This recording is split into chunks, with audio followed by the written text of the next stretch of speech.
realidad, la felicidad no es lo que me pasa, sino como yo interpreto lo que me pasa. Una misma realidad puede ser vista como un drama dependiendo de mis circunstancias. La clave es entender que la felicidad, o eso que llamamos felicidad, es la capacidad de conectar de la mejor manera posible con el presente.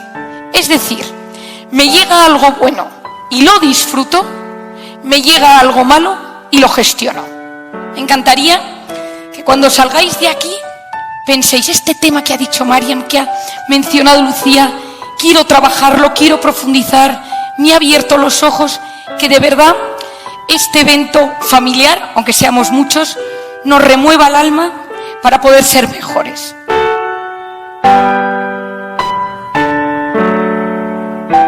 Yo creo que todos los que estamos aquí, de alguna manera hemos notado que en los últimos 2 años, emocionalmente, estamos más vulnerables.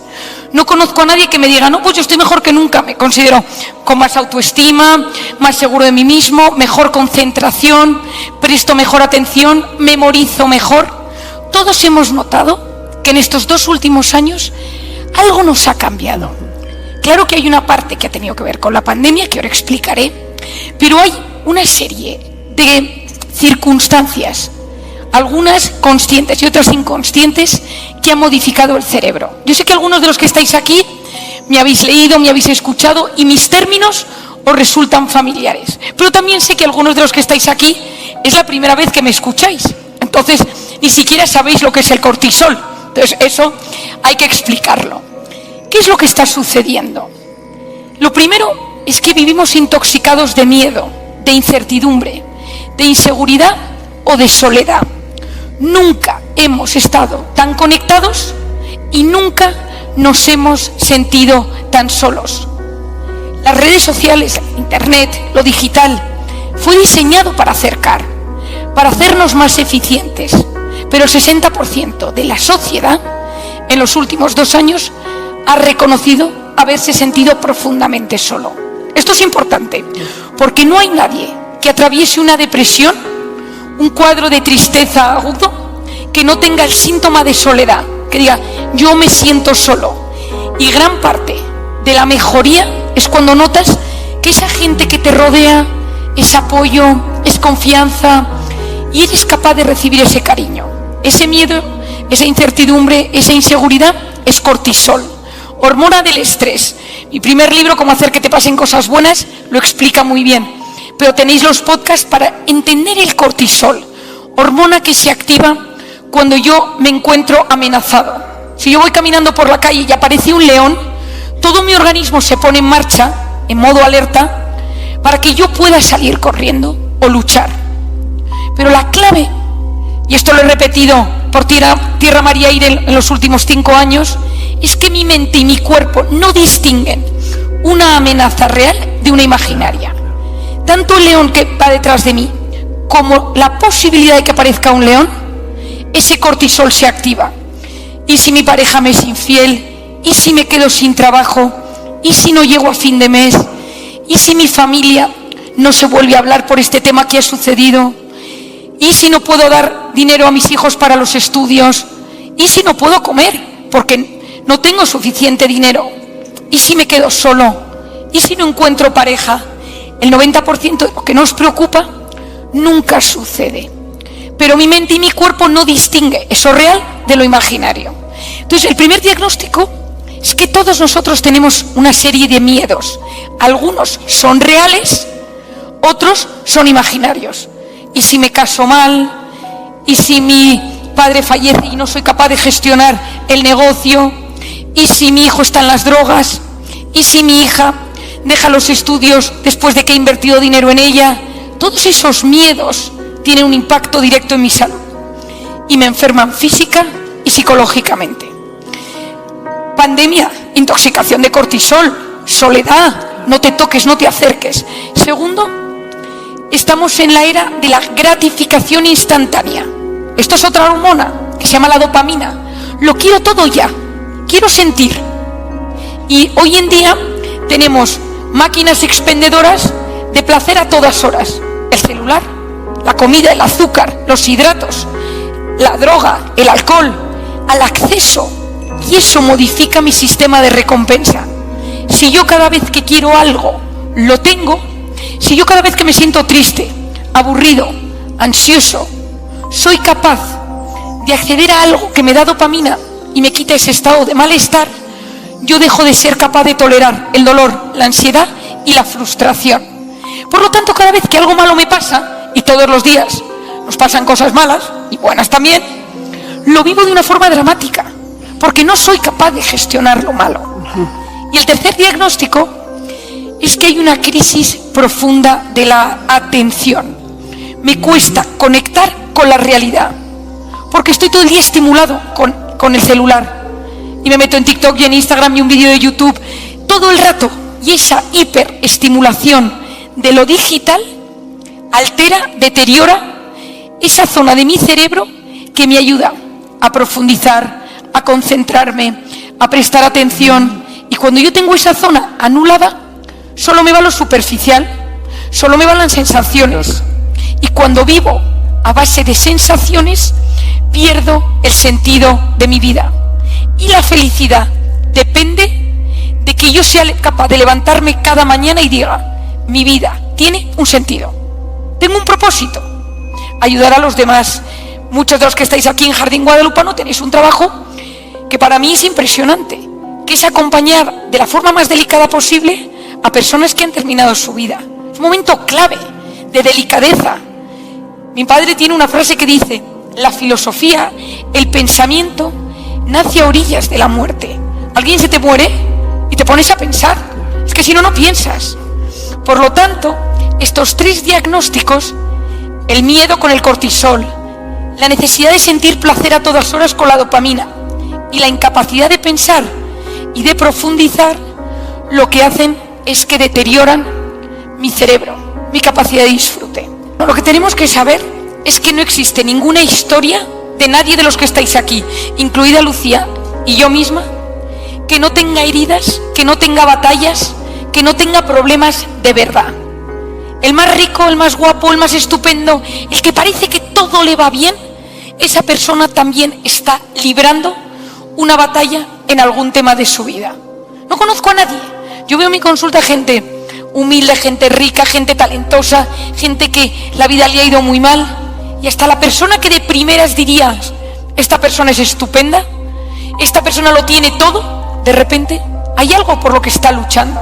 Recuerdo hace una semana que me llamó una persona a la que yo toda la vida he admirado mucho, persona de Madrid, que la conozco, no muchísimo, pero la conozco un poco, una vida buena, tiene un buen trabajo, una familia muy bonita, persona que la he visto en varios lugares siempre bien, y por diferentes cosas la he tenido como un referente.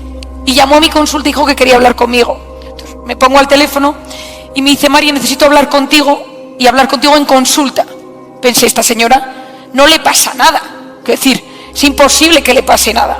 Entonces viene a mi consulta, se echa a llorar y me dice, María, mi hijo, sé que crees que es tan estupendo, no es hijo de mi marido.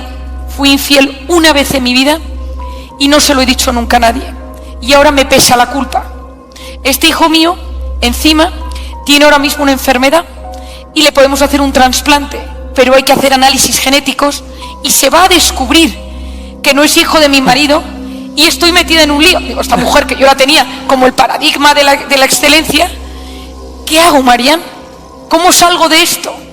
De hecho, mi padre, que trabajamos juntos, la vio salir de mi despacho y dijo, pero si ella no tiene ningún problema, y pensé, está metido en uno de los mayores, en España decimos marrones, las mayores circunstancias, ¿no? Es una situación trágica, porque ella vivía más o menos, sabía que lo había hecho mal, pero era un tema que tenía ella en una esquina de su corazón, y ahora esto se iba a destapar.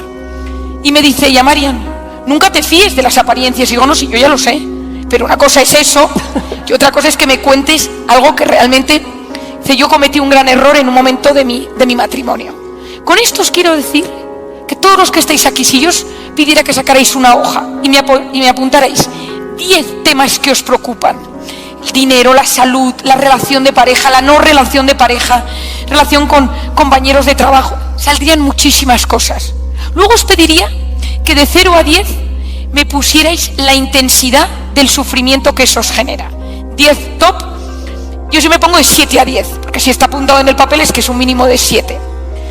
Y luego os diría una frase: el 90% de lo que me has apuntado no te va a suceder. Y hay una frase importantísima en todo esto, Lucía, y es que la realidad, la felicidad no es lo que me pasa, sino como yo interpreto lo que me pasa. Una misma realidad puede ser vista como un dramón dependiendo de mis circunstancias. Si yo llego un día a mi casa y me han subido el sueldo, me han dado la enhorabuena, y llego a mi casa y mi hijo ha reprobado las materias, digo, bueno, no pasa nada porque ya luego las sacará. No le das tanta importancia, lo relativizas porque vienes de una circunstancia favorable.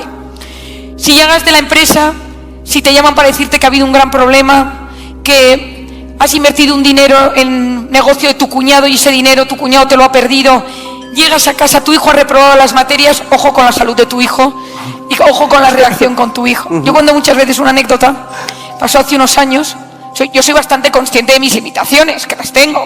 Guillermo ha dicho cosas buenas, pero soy una persona extremadamente sensible y me llevo las cosas siempre en el corazón. Me acuerdo de todo, lo llevo en el corazón, no me olvido. Y entonces tengo 4 niños y soy la típica madre que intento estar involucrada dentro de lo que se puede en el colegio, quién es la profesora o el profesor. Y un día estaba yo impartiendo, año 2018, diciembre del 2018, acababa de salir mi primer libro, Cómo hacer que te pasen cosas buenas. Y estaba yo ese día no había ido a la consulta porque había un congreso de dermatología y yo impartía una sesión. Y de ahí salía corriendo y me iba a la función de Navidad del colegio de mi hijo mayor.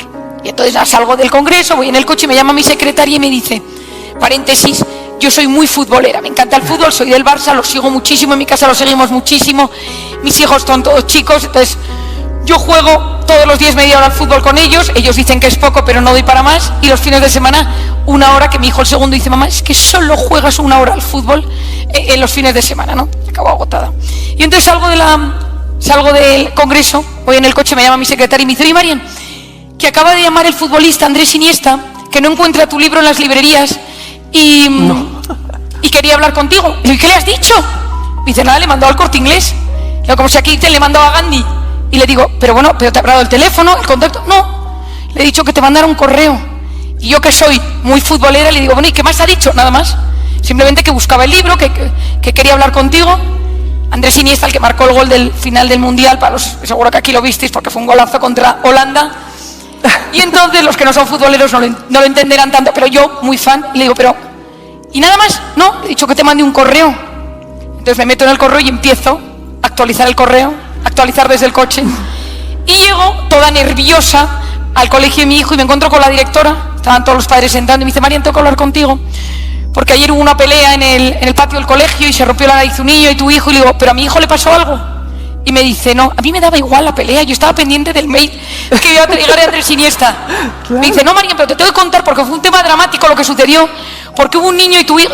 No me importa. Digo, es que no me importa ahora, es que de verdad que no me interesa nada lo que me estás contando. Me mira la directora, con los ojos como platos, me meto en la función, estaban ahí los villancicos y yo actualizando, y el de al lado, que era el padre de un niño, me dice... tema de trabajo, digo, gordísimo, estoy esperando una noticia importantísima, hasta que de repente Andrés Iniesta, salgo corriendo, me pierdo, fatal, que decir, me perdí en el momento en el que salía mi hijo de Angelito, salgo y veo el correo, hola Marian, soy Andrés Iniesta, me encantaría conseguir tu libro, llama a tu secretaria, simplemente si algún día podemos hablar y tal. Yo flotaba, entonces entré, no vi y tal, gracias a Dios una madre pensó que había pasado algo grave y me grabó el momento de la celebración, me llevé a mi hijo, le dije que había sido fascinante. Y al día siguiente fui al colegio a llevar al niño y me dice la directora, oye Marian, ¿puedo hablar contigo? Estoy un poco preocupada porque veo que la educación de tu hijo te da igual. Ayer, ¿tú venías drogada? O sea, ¿habías bebido? Y digo, ¿te gusta el fútbol? Dice, nada. Digo, entonces no lo vas a entender. Bueno, pues esto es la vida, la interpretación. Un día normal llego al colegio y la directora me coge, me agarra y me dice, tengo que hablar contigo porque había un problema con el niño y yo me involucro. Y el problema... o la clave es entender que la felicidad, o eso que llamamos felicidad, es la capacidad de conectar de la mejor manera posible con el presente. Es decir, me llega algo bueno, y lo disfruto, me llega algo malo y lo gestiono. Pero hay gente que por su historia, sus traumas, sus heridas, su personalidad, su voz interior, llega algo bueno y dice, no te fíes, cuidado, vas a ver, esto no es confiable. Todos conocemos a alguien así, que te quita energía, es como si fueras un globo y de repente y te han quitado la energía. Y hay gente que le llega algo malo y automáticamente se bloquea. Automáticamente el mundo se termina. Nadie me quiere, todo va a salir mal, no tenía que haber comenzado este proyecto. Y esa interpretación es importantísima. Cómo yo conecto con la vida y de qué depende mi interpretación de las cosas. ¿Es por mi personalidad? ¿Es por mis circunstancias? ¿Es por mis heridas? ¿Es porque tengo miedo? No olvidemos que el miedo es un látigo que palpita en nuestro interior y nos quita la paz. Y todos tenemos miedos. Claro. Yo con el tema de la culpa, te diría que yo no conozco a ninguna mujer que trabaje y que tenga vida familiar, que cuide de su madre, de su padre, de su marido, esposo, pareja, de sus hijos, que no sienta culpabilidad en algún momento de la semana. No conozco a nadie. O sea, si hay alguien que luego venga a saludarme, me interesará muchísimo conocer y hacerle un análisis genético. Porque no conozco a ninguna mujer que de repente diga, este niño mío. Yo ayer, a mi hijo en las pruebas de fútbol, a ver si le eligen para el equipo de la federación de su colegio, una cosa. Pero en mi casa lo estamos viviendo como si estuvieran las pruebas del Barça, o sea, una cosa. Y entonces yo sabía que las pruebas eran ayer, escribí a ver qué tal habían ido y tal y cual, y de repente me llega un mensaje que dice, nos hemos olvidado al final de las pruebas, se ha vuelto del colegio, no ha ido a las pruebas. Y yo desde aquí digo, es que no puede ser, todo el mundo habla de las pruebas y se han olvidado ir a las pruebas. Digo, pero lo dejé escrito, tal, mi suegra que se ha venido a cuidar a los niños. Digo, ¿cómo que soy solo? Pero no lo entendía yo. Entonces, una cosa dentro y me dice, si no estuvieras en México, habría ido a la prueba. Ya lo hemos gestionado, tenemos mañana la repesca de la prueba, ¿no? Todo gestionado desde México, porque esto es urgente, claro, para una familia, esto es clave, el equipo de fútbol. Pero todos nosotros, todas nosotras, cuando tenemos a nuestro cargo el cuidado de alguien a quien queremos, nunca desconectamos de ese cuidado. Si nuestra hija está sufriendo, no le va bien en el colegio, nuestro hijo lo está pasando mal, tiene una novia que no le conviene o algo que no el trabajo que ha empezado no acaba de gustar, un padre que está enfermo y que vive en nuestra casa y que está a nuestro cuidado. Las mujeres, nuestro cerebro, funciona de una manera muy interesante, hay que saberlo, hemisferio derecho e izquierdo y fibras del cuerpo calloso en medio. Y esas fibras del cuerpo calloso donde se conectan los dos hemisferios son enormes, son múltiples. En los hombres es un sistema mucho más lento, tipo fax, y en las mujeres estamos en un sistema 5G. Todo tiene una asociación.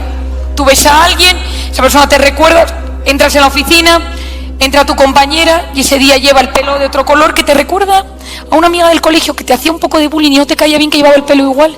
¿Qué habrá sido de esa chica que no me caía nada bien? Y ese día te cunde menos porque tienes a la que te hacía bullying en la cabeza. Es decir, las mujeres, todo lo que vemos tiene un componente sentimental. Si encima tenemos a nuestro cargo el cuidado de nuestros hijos, lo llevamos siempre encima. ¿Qué es la culpa? La culpa es una voz interior que nos martiriza. No puedes, no haces suficiente, ni estás aquí ni estás allí, tendrías que estar en el colegio, ir a rebuscar, tu hijo está enfermo. Esa sensación. Y nos han vendido un mensaje a las mujeres, y es que se llega a todo, que se puede llegar a todo, que se puede ser perfecto en todo. Te puedes cuidar, te puedes tener un cuerpo maravilloso, estar en todas las cosas del colegio de los niños, tener una vida saludable, comer, o sea, de todo. Yo cuento una anécdota que te va a hacer una gracia horrible, Lucía, que me pasó en un congreso de mujeres y liderazgo, al que acudí como hace un año y medio. Entonces yo hablaba de conciliación y no sé qué, de cerebro de mujer. Yo soy de la teoría que el éxito de la mujer es cuando asume y acepta que no se llega a todo.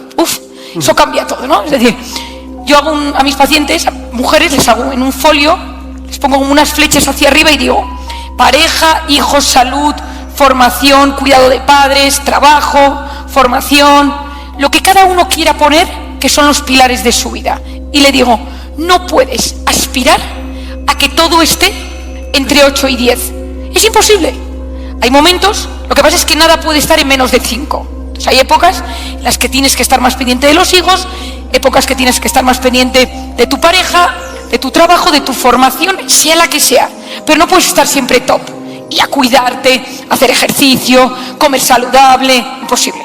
Entonces estoy en pleno congreso y se me acercan dos mujeres espectaculares a saludar, y entonces como mujeres analizamos el pelo de peluquería La Onda, pintadas tal, una falda con unas piernas como morenas, estábamos en invierno, y digo, esta mujer, y todo era, o sea, dos que venían juntas. Venían tal y me dicen, Marian, hemos venido de fuera de Madrid, que somos socias de un despacho de abogados, nos hemos levantado pronto, hemos dejado a los niños en el colegio, hemos venido a Madrid, hemos dejado las cosas en el hotel, hemos aprovechado para hacer un poco de deporte en el gimnasio y hemos venido para acá. Y le digo, ¿a qué habéis renunciado para ser tan pluscuamperfectas? Y me dicen las dos al unísono, a los maridos. Y entonces nos dimos cuenta que no se llegaba a todo. Y entonces lo más difícil de gestionar era a los maridos. Y nos va muy bien. Entonces me pareció alucinante. O sea, me pareció sublime y tétrico. Y dices que no es posible ir al gimnasio, llevar a los niños al colegio, ser socia del despacho donde trabajo y encima cuidar a mi marido. Claro. Entonces, parte de esa culpa consiste en entender que yo tengo que intentar llegar a lo que quiero y a lo que es prioritario de la mejor manera posible, pero que siempre hay temas a los que yo tengo que renunciar. Y eso es tener conciencia de uno mismo. Y lo segundo es cómo me hablo yo, cómo es mi voz interior. Esto es clave.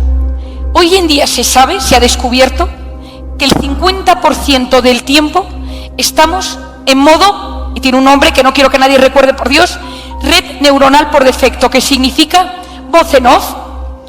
Tu jefe no te hace caso, has engordado, no me gusta esto, hoy no me apetece este plan, estoy aburrido, ¿qué me pasa? La vida no tiene sentido. Es muy interesante, porque esa voz es autobiográfica, esa voz narra mi vida y va analizando. Si yo estoy bien conmigo mismo, conmigo misma, tengo equilibrio, tengo autoestima correcta, esa voz interior es una fuente poderosa de creatividad, porque en esos momentos yo le doy sentido a las cosas. ¿Quién soy yo? ¿De dónde vengo? ¿Cuál es mi identidad? Es súper importante esa voz interior. Pero cuando yo tengo la autoestima baja, esa voz interior me machaca y me intoxica de cortisol. No vas a ascender nunca, no vas a llegar a fin de mes, realmente tu pareja no te quiere lo suficiente, este trabajo no me llena tanto como me debería llenar, el trabajo de mi hijo, ¿qué voy a hacer con este tema? No sé si tener hijos, porque... Y esa voz interior se convierte en un factor machacante. Hoy en día la mujer, y el hombre por supuesto, tiene que hacer un diagnóstico de su red neuronal por defecto, de su voz interior. ¿Cómo me trato yo? ¿Qué me digo? Estás gordo, estás gorda, nadie te quiere, no te mereces lo que te está pasando, no te confíes. Mucho cuidado con esa voz. Mi voz interior tiene que servir para apoyarme y no para hundirme. Esa voz interior tiene que estar aliada con mi propósito de vida. Y cuando esa voz es machacante en negativo, cuando esa voz no me para de hacer daño, tengo que ver de dónde viene, cuál es la herida, intentar desarticularla, convertirme en dueño de mi voz interior y si no soy capaz, pedir ayuda, porque puede incluso modificar mi salud. Claro, y creo que es momento, Marian, de enfocarnos un poquito, además de personal, a pues lo que acabas de sacar, ¿no? En tu nuevo libro que dice Encuentra tu persona vitamina, ¿no? En la familia, en la pareja, los amigos, el trabajo. Me encantaría que nos dijeras qué es para ti, porque yo creo que el término vitamina es tuyo. ¿Qué es para ti una persona vitamina? ¿En qué consiste? Pues mira, Lucía, hace 12 años creo que fue, 12, yo creo, estaba yo en Guadalajara, aquí en México, impartiendo una sesión en la Universidad Panamericana a mujeres sobre temas de liderazgo, conciliación, y hubo muchas preguntas. ¿Cuál fue mi sorpresa? Cuando muchas de las preguntas eran, ¿qué hacer cuando trabajo con alguien tóxico? ¿Qué hacer si mi pareja es tóxica? ¿Qué hacer si mi suegro es tóxico? ¿Qué hacer si toda la toxicidad? Hay una cosa que es súper importante que sepáis, y es que mi organismo, mi sistema inmune, escucha cómo yo hablo y me hablo. Os repito esto porque es clave. Hay estudios de imagen en los cuales se ha visto que una persona que empieza, no puedes, no lo vas a conseguir, o que habla enfadado con la gente, con ese tono de tensión, diciendo palabras feas, criticándolo todo, ese sistema inmune, las defensas de mi cuerpo se alteran. Una persona que se trata mal y que habla mal tiene más propensión a enfermarse. Y yo dije, oye, ya, dejemos de hablar de cosas malas, o sea, ya está bien. Guillermo me lo decía cuando me presentaba. Yo soy una persona que soy súper optimista, o sea, yo le doy sentido de humor a todo, teniendo en cuenta que yo me dedico al drama. O sea, es decir, yo me paso todo el día en la consulta escuchando drama, entonces llega un momento que tengo sentido del humor o me hundo. O sea, hay veces en consulta que digo, a veces, o sea, tengo que darle un giro a la vida, porque yo veo el mayor sufrimiento humano horas y horas todas las semanas. Entonces, esto es clave, que lo entendamos, o sea, que decir, que todos nosotros entendamos que esto sucede, ese optimismo. Cuando una persona sufre tanto, cuando una persona tiene esas heridas, cuando una persona no se habla bien, esa sangre, ese sistema inmune lo oye. Entonces yo dije, tenemos que empezar a hablar de las cosas buenas. Tenemos que dedicar más tiempo a hablar de cosas que nos hacen bien. Yo muchas veces, hoy venía en el avión con mi editor, venía agotada porque me acosté a las 12:30 y me he levantado a las 5, pero luego el tráfico de México, que es maravilloso, pues hemos tardado un poco en llegar. Es un factor de cortisol, el tráfico, quiero decir. Es un tema que si yo tuviera un cortisólmetro para medir el cortisol, yo creo que la gente que va conduciendo se rompería el medidor. Pero el caso es que iba hablando con mi editor de los libros y dentro del agotamiento que yo tenía, digo, hablemos de cosas buenas que nos han sucedido este año, ¿no? Entonces hemos empezado a contar anécdotas porque eso eleva el ánimo. Y mientras yo estaba en esa conferencia dije, hay que ser personas vitamina. Estas cosas que a veces a uno le surgen. Y entonces pensé, ay, me gusta. Esto hace 10 años. Empecé persona vitamina, ¿no? ¿Qué es una persona vitamina? Para eso hay que definir persona tóxica. Persona tóxica es, odio el término, persona que me intoxica de cortisol. Todos tenemos a alguien que solo con pensar en esa persona nos sube el cortisol. Y de repente todos ya todo el mundo ha visualizado el suyo. No quiero ningún pico de cortisol ahora, es una visualización rápida. ¡Ras! Ya ha pasado. Tenemos que volver a la bajada de cortisol. Y esa persona tiene la capacidad de que te manda un mensaje en el móvil, ves su nombre, ya está, ya te ha escrito. Da igual lo que ponga, ya te ha escrito. Comida familiar, el cuñado, la suegra, la mía es estupenda, con sus cosas, pero es estupenda. Y de repente aparece esa, da igual con la cara que venga, da igual la actitud con la que venga, pero tu cabeza ya dice, vas a ver tú hoy, otra vez con da igual, te ha subido el cortisol. Hay gente que tiene la capacidad de enfermarnos y tenemos que identificar quiénes son. Cuando uno sabe quiénes son, luego veremos qué hacemos con ellos. Existen los tóxicos universales, que son aquellas personas pobres pues, que intoxican de cortisol a la gente porque ellos tienen un drama en su alma, en su mente y necesitan descargarlo con cada persona con la que se cruzan y por lo tanto de repente notas que hay una energía horrorosa cuando estás cerca de esa persona y esa persona necesita ayuda, de la mía. Y luego están los tóxicos individuales, que es esa persona que hay gente que le cae bien, pero que tú no lo puedes soportar.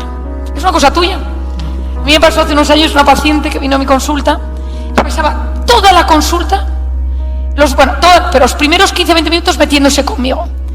Te veo tan más vieja, te veo más fea, Marian. ¿No has dormido esta noche? Qué pena que no te cuides tu hermana. Tu hermana es guapísima, pero tú, es una pena. Porque eres mona tú. ¿Qué crema te pones por las mañanas? Entonces yo siempre le decía, he pasado la noche en urgencias porque he tenido un hijo con bronquiolitis, que era mentira.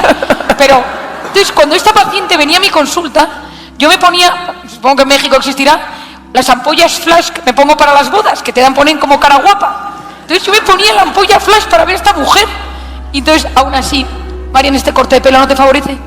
Entonces yo el día que veía a esta paciente, yo sabía todo el día ya cruzada, entraba tal, y un día viene a mi consulta y me dice, Marian, ha sido mi cumpleaños y me han regalado mis amigos un viaje, me han hecho una fiesta, me han hecho no sé qué. Digo, está claro que el problema lo tengo yo, todo el mundo la quiere, esta señora, menos yo. O sea, estaba en lo que yo llamo mi blacklist, que es gente que me trata regulín.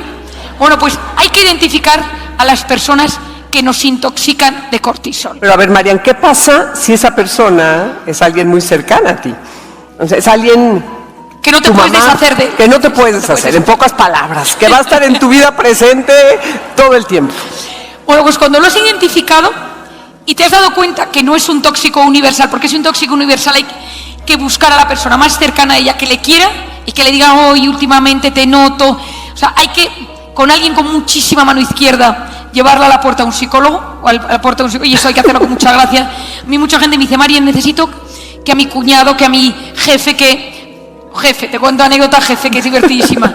Me viene un paciente a la consulta y me dice, no, ¿qué tal? Trabajaba en un banco, mi jefe. Era un banco muy grande, con muchísimos departamentos, y este era el jefe de auditoría. Y entonces es que mi jefe es un tío súper obsesivo y controlador y no nos deja en paz y nos escribe de madrugada, mi jefe y tal. Y yo tengo mucha memoria para los nombres, me quedo con el nombre del jefe. Pasan un par de meses, viene otro paciente del mismo banco, del mismo departamento, y dices que mi jefe y tal. Tercero, mi jefe. Y entonces un día me llama ese banco y me dice, quiero que des una conferencia en mi banco, me llama el de Recursos Humanos, luego con la condición de que esté el departamento de auditoría entero ese día en la conferencia. Con el jefe. Y entonces digo, quiero que me mandes la lista, os tengo mucho interés que auditoría esté en la conferencia. Dice, ¿pero por qué auditoría? Es que tengo especial interés que esté.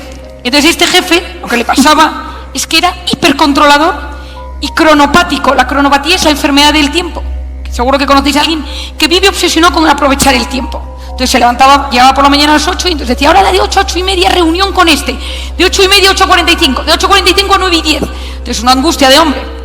Entonces llega a la conferencia en el banco, y dice, sí, están todos los de auditoría, están todos tal. Y digo, vale, ¿quiénes son ese tal? Yo le voy a buscar en internet la cara, imaginaos un auditorio, y me busco y estoy delante, y me pongo delante de la zona de auditoría y empiezo a hablar de la personalidad controladora durante una hora. Y los controladores intoxican de cortisol, y no sé qué. Digo, hay que desactivar al jefe tóxico. Termina la conferencia, se me acerca y dice, he pensado que quizá yo tengo algo de eso que has dicho.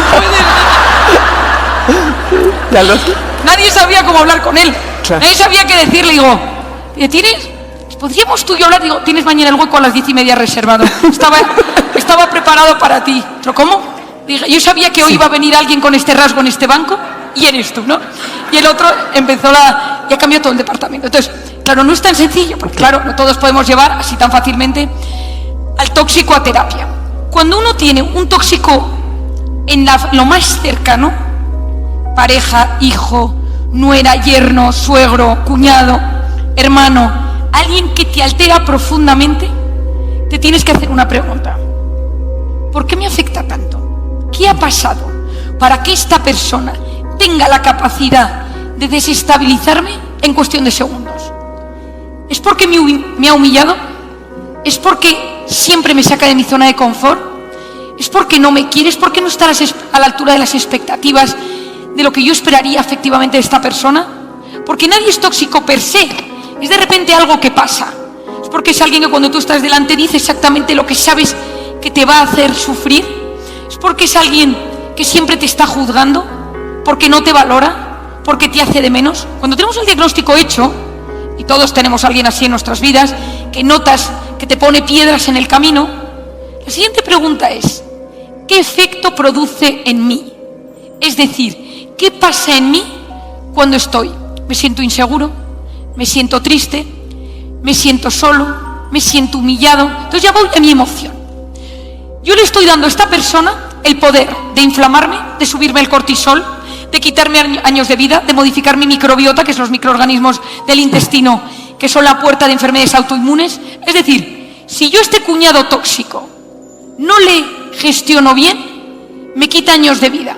Hay una cosa que se llaman los telómeros, que probablemente ni hayáis oído hablar de ello, pero os lo cito, que son los capuchones de los cromosomas que están dentro de nuestro núcleo y nuestros genes. Todos nosotros tenemos cromosomas, los hombres XX y las mujeres XY, y a medida que nos vamos envejeciendo, las células se dividen y los capuchones de esos cromosomas se hacen más pequeños. En el año 2009, la doctora Elizabeth Blackburn le dan el Premio Nobel de Medicina por descubrir que según la largura, lo que miden esos cromosomas, influye en cómo vas a envejecer y qué enfermedades puedes tener. O sea, es clave. Y la telomerasa, que ya descubre que hay una enzima, una sustancia que puede reparar el telómero y hacértelo más largo. Pero que el estrés, el trauma, el dolor, el sufrimiento, te acorta los telómeros. Tú puedes ir a hacerte la prueba, no vayáis porque imaginaos que ahora 1000 personas se van todos a hacer pruebas de telómeros, colapsamos la unidad de telómeros en México, Pero tú vas, te pides los telómeros y te dicen, usted tiene 45 años, pero de telómeros tiene 63. Fatal. Fatal porque te estás envejeciendo. Bueno, pues ese cuñado tóxico al que no gestionas bien, te está acortando tus telómeros. Entonces tú cuando ves a tu cuñado, la primera frase que tienes que decir es, a tu interior es, no me vas a acortar los telómeros hoy. Yo no voy a permitir que tú me acortes el telómero. Y yo hablo del impermeable psicológico. Te pones un impermeable psicológico en el que tú haces que eso que llega te resbala. Te preparas interiormente, sabes que tú vas a proteger tus cromosomas y tus telómeros, llegas y eso que va llegando dices, no, es que yo no puedo permitir el lujo de envejecer un año más mis telómeros por culpa de mi cuñado. Es que no puede ser. Y entonces te conviertes en dueño de tus relaciones. En vez de ser esclavo y ser sufridor de todas esas personas que te han de sufrir, y todos tenemos la expareja, el padre de tus hijos que se fue con otra, que solo con pensar en él, pues te sube el cortisol y te acorta un año de vida por el telómero. No lo podemos permitir. Entonces eso es identificarlo. Y llego a Persona Vitamina. Persona Vitamina, esto es súper, me encanta Persona Vitamina, ¿no? Tema que me chifla. Y os hablo de otra sustancia, ¿no? Quiero que os quedéis con cortisol y con oxitocina, clave. Oxitocina es la hormona del parto. Seguro que todas las que estáis aquí que hayáis tenido bebés, o te pusieron oxitocina para las contracciones, o simplemente tú liberaste oxitocina. Parto y lactancia. Hasta ahí quedaban mis conocimientos cuando estudié medicina. Pero a mí me encanta estudiar todas las hormonas y su relación con el comportamiento. Había nacido mi tercer hijo, estaba yo de baja maternal, en plena lactancia, y me llaman del hospital y me dice que están lanzando un fármaco nuevo y van a hacer una presentación en un hotel en el centro de Madrid. Yo tengo un coche viejo, pero funciona muy bien, pero tiene muchos años, de marchas, con pestillo, que está destartalado, pero me cuesta muchísimo cambiarlo. Un día Guillermo me vio con el coche, me acuerdo, por Madrid, me dijo, y este coche, digo, es el que mejor funciona, es mi amigo fiel, ¿no? Pero es un coche viejo que habría que pasarlo por chapa y pintura. Pero el caso es que me subo al coche, me voy al hotel, centro de Madrid, parking mortal, planta -3, parking oscuro, terrible. Parco mi coche entre dos cochazos, salgo, voy al hotel, estoy escuchando, y la persona que estaba cuidando de mi bebé me manda un mensaje y me dice, Marian se ha despertado y tiene hambre. Entonces automáticamente salgo corriendo, bajo el ascensor, pago el parking. Cuando estoy llegando a mi coche veo que hay dos tipos con muy mala pinta que me empiezan a mirar y yo noto que me empieza a subir el cortisol, porque yo me conozco y digo, ay Dios mío. Y uno de los dos me grita y me dice, dame las llaves del coche. Y entonces le digo, no, si mi coche es el viejo, casi no funciona, está para el desguace, de verdad que no vale la pena. Dame las llaves del coche, dame el móvil, a tal. No. Me subo al coche, bajo el pestillo. Seguro que no se dice pestillo en México. ¿Cómo se dice lo que se baja? Pasador. Pasador. Yo seguro que no se dice pestillo. Bajo el pasador, arranco y en la ventana el tipo me empieza a gritar y me da un ataque de ansiedad. Yo nunca había tenido un ataque de ansiedad en mi vida, pero sé lo que es un ataque de ansiedad. Bueno, me dedico a ello. Sabía que no era un infarto, se me empieza a dormir el brazo, noto aquí una cosa, voy a respirar, arranco, se me cala el coche, salgo, el tío me sigue gritando y agarro la calle y me voy hacia mi casa 15 minutos, llamo a mi marido, le digo, no podía hablar, una angustia, yo nunca había vivido una sensación igual. Subo en ascensor a mi casa y oía ya al bebé llorar, lo agarro en brazos, me subo, lo pongo a comer y en ese momento entra mi marido y me dice, ¿qué ha pasado? Y yo, súper calmada, le empiezo a decir, pues mira, me han intentado robar el coche, pero le digo, mira, espera un momento, que yo te estoy hablando con una calma imposible. Esto no es normal. No es normal que yo te esté hablando de forma tan tranquila, estando aquí. Esto acaba de pasar hace 20 minutos y el pico de cortisol tarda 6 horas en bajar. Esto es lo malo de saber las cosas. Le digo, entonces yo tendría que estar angustiadísima y me dice, bueno, pues no sé, ¿será que? Le digo, no he subido corriendo las escaleras, no he respirado, no me he tomado nada, una infusión. Empiezo a pensar y digo, la lactancia. Me meto en internet y busco oxitocina y cortisol. Y digo, y veo, cuando tú estimulas la oxitocina, bajas el cortisol. Y digo, ay Dios mío, hay que ponerse a estimular la oxitocina, hay que buscar maneras de estimular la oxitocina. Pero yo solo conocía una, que era lactar. Y claro, no nos podemos poner a lactar todos. Y entonces me puse a investigar. Imaginaos Marian Rojas diciendo que hay que ponerse a lactar, que el mundo se termina, ¿no? Y entonces digo, ¿qué hay que hacer? Y en ese momento empecé a descubrir esto. La oxitocina es la hormona de la confianza. de la empatía. Te veo y no te juzgo, te trato bien, te transmito paz cuando tú estás en guerra. Estás triste, estás angustiado, tienes un mal día. Yo a veces le pregunto a mis amigos, ¿hay nubes? Hay nubes. Entonces, aportas oxitocina. En ese momento donde tú tratas con cariño a la gente que quieres, les hablas desde el corazón, pasan cosas bioquímicas.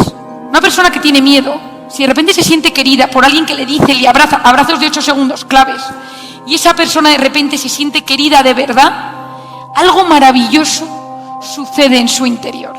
Empieza a liberar oxitocina y alargamos telómeros. Es que volvemos a los telómeros. El telómero que me ha cortado mi cuñado, y soy capaz de alargarlo cuando yo me convierto en esa persona vitamina. Todas las personas vitaminas son liberadoras de oxitocina. Pero ¿cómo ser una persona vitamina, Marian, sin fingir, sin dejar de ser tú, sin querer, ahora sí que aparentar o querer quedar bien con los demás? ¿Me explico? O sea, que realmente seas tú, pero transmitas esto. Porque tenemos momentos de tristeza, momentos de enojo, momentos en que no estás a tu 100.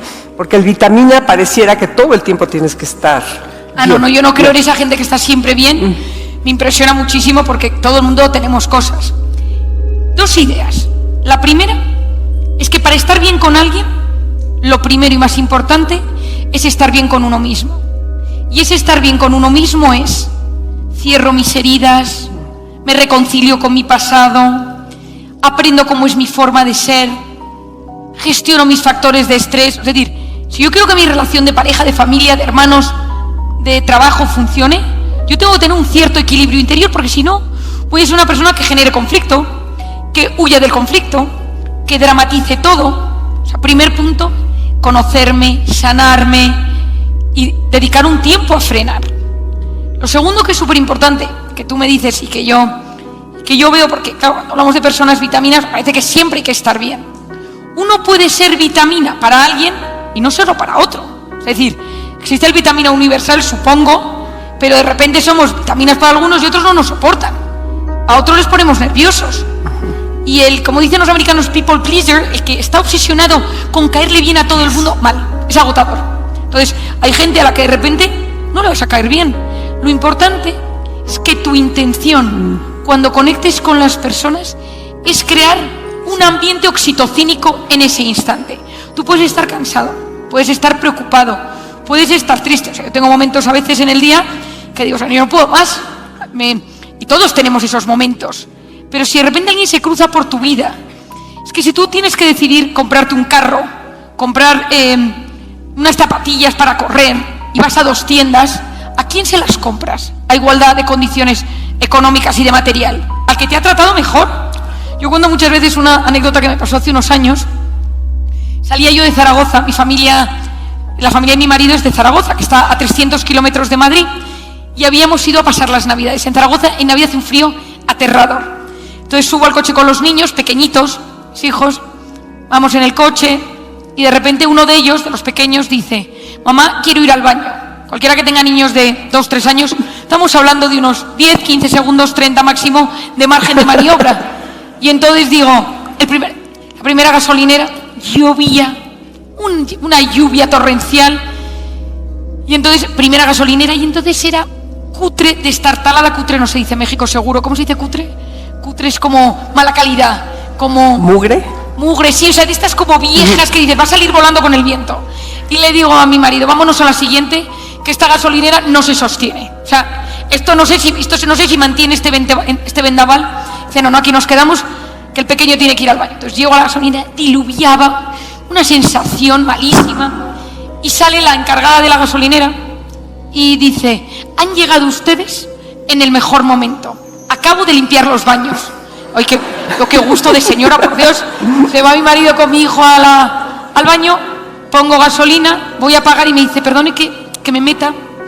He visto que su hijo tose, está tosiendo. Digo, sí, es que hacía un frío en Zaragoza y se ha puesto enfermo y está un poco agripado. Dice: mira, tenemos una miel de aquí el pueblo de al lado, de unos apicultores, gente que tiene una empresa de miel, que es de varias generaciones, una miel muy especial con un poquito de eucalipto. Y yo creo que esta noche se lo puede dar. Mi abuela me hacía una receta con miel y jugo de naranja, y le funcionaba, y así mis hermanos y tal, que tenía uno de ellos bronquitis crónica. Digo, bueno, pues démela a mí, me la llevo, claro. Me dice, claro, que usted no tendrá naranjas, usted viene de Zaragoza de estas las navidades, llegará a casa sin naranjas. Digo, pues efectivamente no tengo naranjas en casa.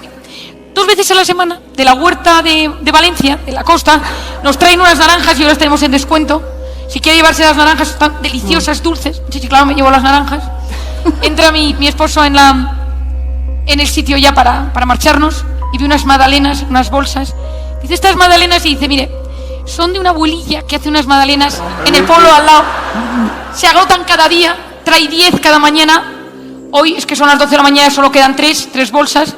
No tienen conservantes ni nada, o sea que en 48 horas se ponen duras y no se las toman. Y de Mario, me llevo todas las bolsas, ¿no? Y le digo, es usted una fuera de serie. Es usted, es maravilloso. Yo quiero venir siempre a esta gasolinera. Me dice, he subido un 40% los beneficios. Me llamó el jefe es una cadena de gasolineras muy importantes, yo creo que la primera o la segunda de España. Me dice, me llamó mi jefe, me quieren ascender a una gasolinera grande de verdad, con supermercado y tal, pero yo estoy feliz aquí porque mi marido me ayuda, tengo todo el mundo, mis cuñados, mis hijos va al pueblo de al lado, y yo me quedo aquí, yo estoy muy contento, intentando que la gente se sienta bien. Digo, usted es una persona vitamina, yo quiero gente como usted. Pasa un año y me llama la empresa de las gasolinas a impartir una conferencia al comité de dirección. Es una empresa muy grande y eran muchísimos. Y entonces termino la conferencia hablando de esto y digo, yo quiero que la gente sea así. Y cuento la anécdota y de repente soy un grito en medio de un señor, en medio tal, y dice, kilómetro 242 de la carretera de Zaragoza. La señora se llama, no sé cómo, la conozco, pero no quiere irse de esa gasolinera. Son nuestros mejores beneficios, ¿no? O sea, la tenía totalmente ubicada la señora de la gasolinera. Yo creo que hay fácil 1000 gasolineras de estas en España. Eso es una persona vitamina. Pone el corazón en lo que hace. Eso es la clave. Poner el corazón en lo que uno hace. Híjole, Marian, y fíjate que quiero, yo sé, cambiar un poco el tema, pero ahorita que te estoy escuchando, ojalá, ¿no? En el mundo hubiéramos una gran cantidad de personas vitamina. Sin embargo, me llamó mucho la atención un término que tienes tú en uno de tus libros, que hablas del dolor social, ¿no? Que es algo que estamos viviendo muchísimo en el mundo, no nada más en México, de personas que vives en familia, trabajas, vives en comunidades y sin embargo te sientes sola. O también situaciones que estamos viviendo de personas que viven físicamente solas. En Inglaterra hace pocos años crearon una Secretaría de la Soledad para atender a hombres y mujeres que vivían en la soledad. Entonces, mi pregunta es, ¿cómo combatir la soledad? Que no necesariamente nos sentimos así estando con otras personas o viceversa. En el mundo hay muchas personas, hombres y mujeres que están solos. ¿Cómo combatir? Bueno, lo hemos dicho al principio y es probablemente la mayor preocupación que ahora mismo existe en Estados Unidos, es el tema de la soledad. El año de la pandemia salió publicado un libro que se denomina Juntos, de lo que se denomina el médico general de Estados Unidos, como si fuera el ministro de Sanidad, pero no es ministro de Sanidad, es como el que asesora al presidente de gobierno en temas de salud. Y su libro Juntos, el poder de la conexión humana, dice que la gran pandemia, fuera del COVID por supuesto, es la soledad. Y da unos datos escalofriantes. Os cuento una anécdota que a mí me encanta. Hace casi 100 años la Universidad de Harvard decidió comenzar un estudio sobre cómo envejecer bien, saludablemente. Se tomó a alumnos de Harvard y se les empezó a hacer estudios. Preguntas, cuánto ingresas, cuánto te han querido tus padres, tu historia, tu biografía, cuánto dinero ganas, una resonancia magnética, analíticas de sangre, dónde vives, cuánto deporte haces, todas las variables posibles para poder ver cómo uno envejece. Después de estudios han ido añadiéndose, ha habido 4 directores, ha habido presidentes de gobierno que han sido parte del estudio, es decir, es un estudio importantísimo, hay estudios alucinantes y hay libros sobre este tema. El resultado fue, la soledad mata y lo que más nos ayuda a ser felices y envejecer bien en esta vida es sentirnos queridos. Una persona es más fuerte, no cuando es fuerte, sino cuando se siente querida. Eso transforma mi organismo, transforma mi mente, transforma mi corazón, transforma mi sistema inmune. Hoy en día sabemos que hay un porcentaje altísimo de la población que se siente sola. Antes se pensaba que la soledad era cosa de mayores. Te quedas viudo, te vas a vivir a un pueblo, nadie te acompaña, tus amigos van falleciendo. Pero hoy en día la verdadera soledad está en la gente joven. Porque estás con tus amigos, pero todo el mundo está enganchado y no estás conectando. Y la soledad de verdad se palía con ese abrazo, 8 segundos mejor, pero con ese abrazo, con esa sensación de tener compañía de verdad.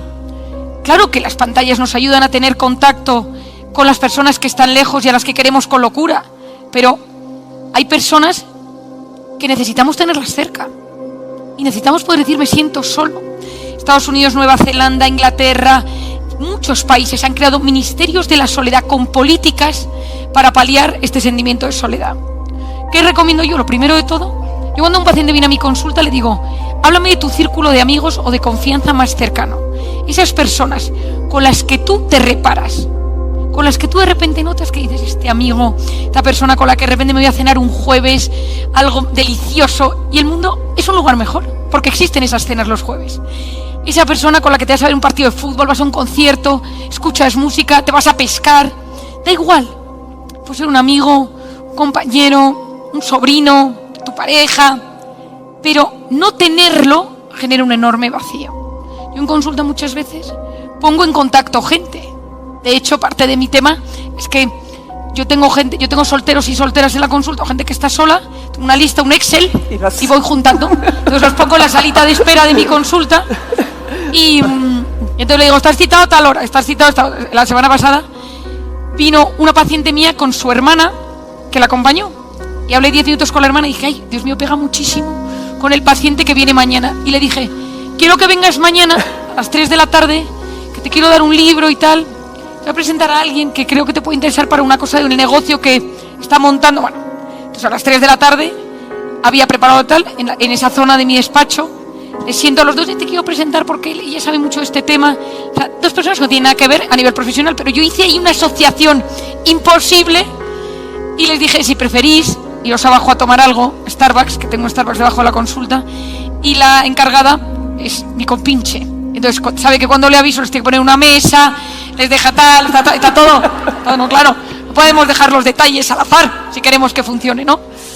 Y yo intento, cuando alguien me dice estoy solo, llamo al teléfono de mi hermana, que también psicóloga, trabaja conmigo, de mi padre, y le digo, estas llamadas que hacemos entre nosotros, y digo, papá, tengo un soltero de 45 años que le gusta muchísimo los animales y deportista, ¿tienes alguien como amigo, como pareja, que me puedas dar su contacto para que se conozcan? Entonces mi padre me dice, espera que saco mi listilla, ¿no? Estamos todos con las listas. Y me dice, sí, tengo a fulanito, a fulanita, tal, no sé qué, y les ponemos en contacto. Cuando de repente notas que haces clic con alguien, es que el mundo cambia. ¿Cómo es esa sensación? Entonces, que luchemos contra esa soledad.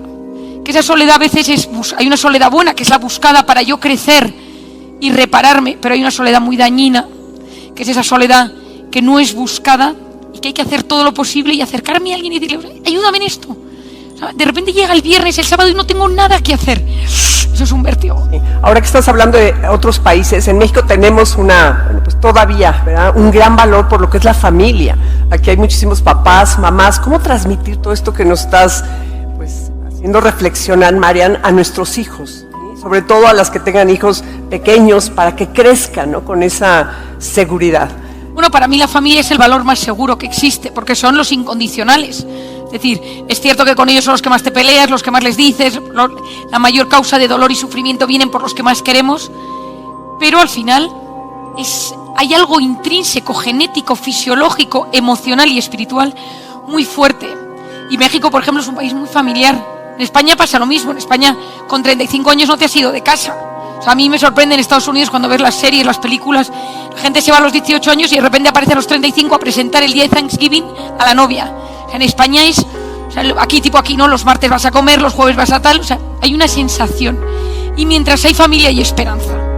Mientras hay gente que te quiere de esa manera, donde siempre tienes un lugar donde acudir, tú tienes la esperanza de que no te vas a sentir solo.